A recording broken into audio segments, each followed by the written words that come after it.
Hi, and welcome to Literacy for Linguistically Diverse Learners. This week, we'll begin by orienting ourselves to the course outcomes and expectations, and orienting ourselves to the structure and organization of the course. I'm Erica Lee, and I will be your instructor. Along with my role as Regis instructor, I am also a colleague in the ELA department in Aurora Public Schools. You will learn more about me as you view my introduction video a little later on in the class. This week, you'll also have an opportunity to dive into course text, starting with learning and reading about what is literacy. You also have a chance to introduce yourself to the group and get to know your peer review group partners. You will find a complete list of norms for how we interact in this course via the course overview. But here are the key values that represent the mindset of an equity-focused and reflective practitioner. First, this is our learning space. It has been said, perfect is the enemy of good. I hope you will find this is a place for good learning work, and that perfection is not an expectation, but growth is. On those lines, the focus is process over product. The processes that we use in this course can be replicated in your practice. Another norm is that we come with questions and we leave with better questions. This statement is plastered on a set of elevator doors at the main Regis campus, and it helps us to think about demonstrating goals that are less about the right answers and more about engaging in inquiry together. We will always be learners of our learners, and refining and deepening our questioning is an enduring part of this process. Finally, we maintain assets-focused language and a growth mindset. Have you ever played that game Taboo? You have to describe something, but you can't use the most obvious or familiar words to do so. If you've used one of the words on the card, someone buzzes you and you have to try again. Well, here are some of those buzzable words in our class. Having an asset-focused mindset is crucial when we discover culturally responsive practice with groups that are often marginalized. At times, it might feel tempting to focus on what we feel students are missing or the experiences they haven't yet received. But it's important to remember that all students bring assets, even if only we take the time to notice and uncover them. Sometimes, if those assets are different than ours, it might take more work to uncover. For this reason, let's challenge each other to remove words like these from our vocabulary. Can't, won't, doesn't have, low, lazy or unmotivated. When we talk about students, their families, and prior experiences, in our reflections and discussions, let's work to uncover the facets of our students' stories so that we can truly understand and work from their assets.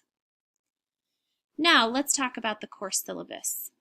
You will want to thoroughly review the course syllabus this week to be sure you have a bird's eye view of the course. Take a moment now and pause the screencast. Review the big idea and course outcomes on the first page of the syllabus. Consider where you currently see yourself in each of these areas. What are you most looking forward to learning about? What questions come to mind? Pause and consider these questions now.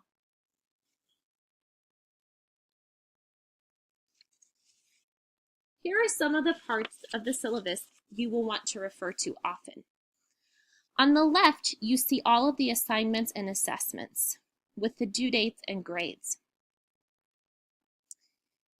Each week, you will find 3 to 4 categories of assignments that involve discussion and reflection. These can be found in the color codes: green for discussions, purple for peer review, blue for reflections, and orange for any kind of projects or formative assessment projects. These assignments are listed in the course assessment section here, as well as on each weekly agenda. Your goal for these assignments is to engage in critical, meaningful discussion with your fellow participants and your facilitators. Take a moment now and pause again to look over the assignments, the grading, and any other important pieces of this part of the syllabus. Any assignments may be revised once based on provided feedback, and you can resubmit them for additional credit. Just make sure your revisions are submitted within 1 week after you received your feedback or score. To the right, you'll see an illustration of a little piece of one of our weekly agendas, where you can see some different assignments there. There are links in each agenda that help you get to the important places and supports that you will need. Here is the course text that we will be using. There are other supplemental text as we go too. However, this is the text that will anchor our work together. This main text is by Weyers, O'Hara, and Pritchard. This book will help us to understand the linguistic demands present for students within Common Core and the classroom practices, planning, and processes that will help us meet students' linguistic needs. Also in the text are some great examples of how to teach this learning to students. Please be sure to highlight or take notes in whatever manner you prefer. It will be expected that you have a thorough understanding of the assigned material and that you are synthesizing the readings for the week and prepared to discuss the content and its application to your work through in-depth reflections and discussions. In addition to this text, there are other various texts used each week in the course. These are conveniently linked for you in each weekly agenda. Most of these links are to the documents and resources that are in a Google folder. You will need to make sure you have a Google Drive account before beginning any assignments. These do open up for you in World Class, but if you would like to see them on your own documents, the Google account will help you access it right in Google. Here are some of the main course assignments or formative projects for the course. Any assignment in the course has exemplars and rubrics that go along with them.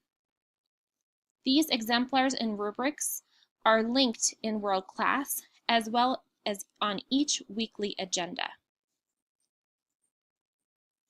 Here are some other major course assignments that happen typically on a weekly basis: discussions, reflections, peer review groups, and project work. Let's talk about discussions first.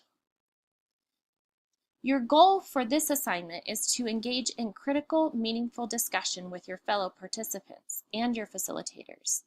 The discussion forums have been designed to help you understand and complete the assignments for the week. These are also evidence-based discussions. When relevant, you must reference the course readings and resources, and then offer responses with substance in your follow-up post.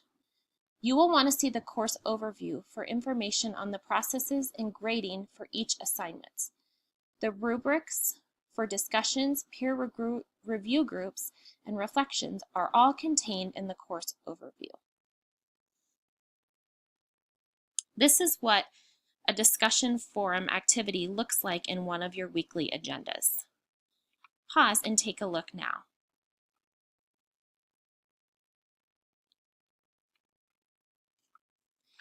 You will also be asked to engage in reflections. In the reflection section, you are asked to apply and connect the reading, videos, project work, and our other types of learning.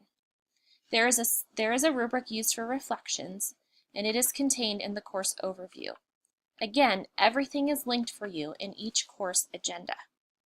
Pause this screencast and take a look at what this looks like on one of the weekly agendas here.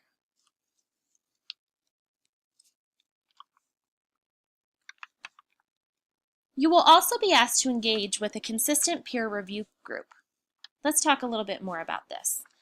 On assigned weeks, you will meet with this group to share, review, and revise small projects that allow you to apply processes to your work with students. Each week, you'll choose if you'd want to meet virtually through Skype, Hangout, FaceTime, Link, etc., or if you want to engage in a discussion forum. You should plan to meet virtually at least once. However, you may choose to meet virtually more often if you'd like.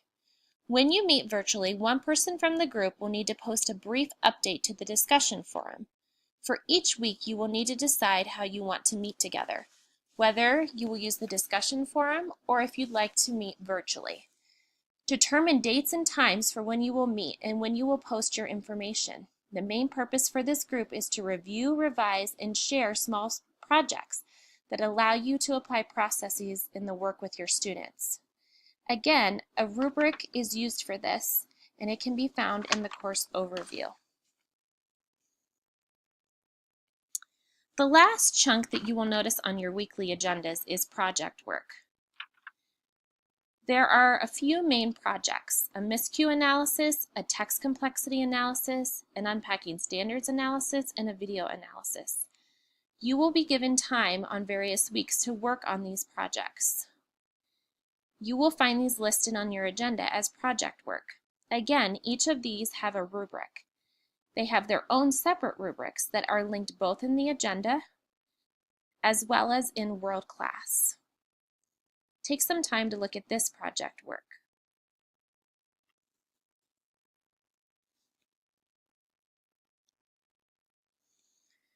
A little note about weekly agendas. Each week you will find the weekly overview or agendas and to-do list in World Class. This is always the first thing that you will see under content.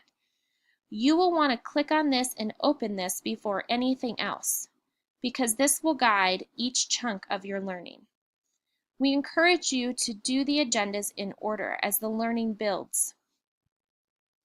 Take a minute right now to look at the components of your weekly agendas on this slide.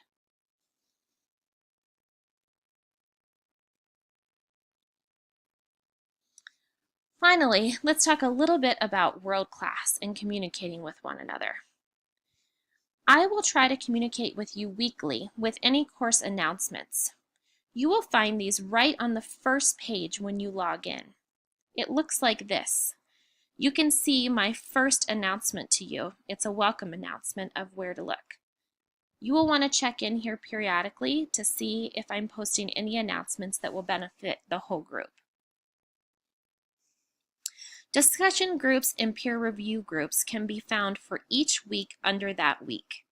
Along the left side, you should see a running tab of your content. If you don't see it, click under Content on the top gray toolbar. You can see here what it looks like when the discussion and peer review groups are under each week. Typically, parts of the directions are there for you. More detailed directions can be found again in the weekly agendas. Always look there first. When you begin a discussion, you will need to start a new thread, and then those that are in your group can add to that thread and respond. Reflections and projects will always be submitted in Dropboxes.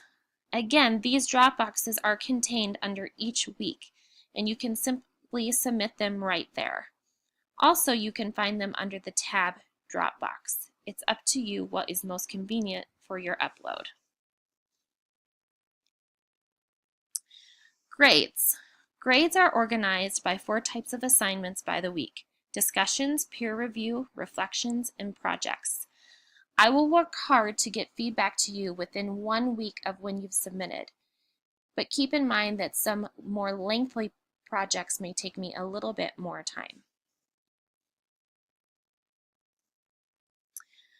When I send you feedback for the peer discussion and discussion groups, I will do that by participating in your discussion.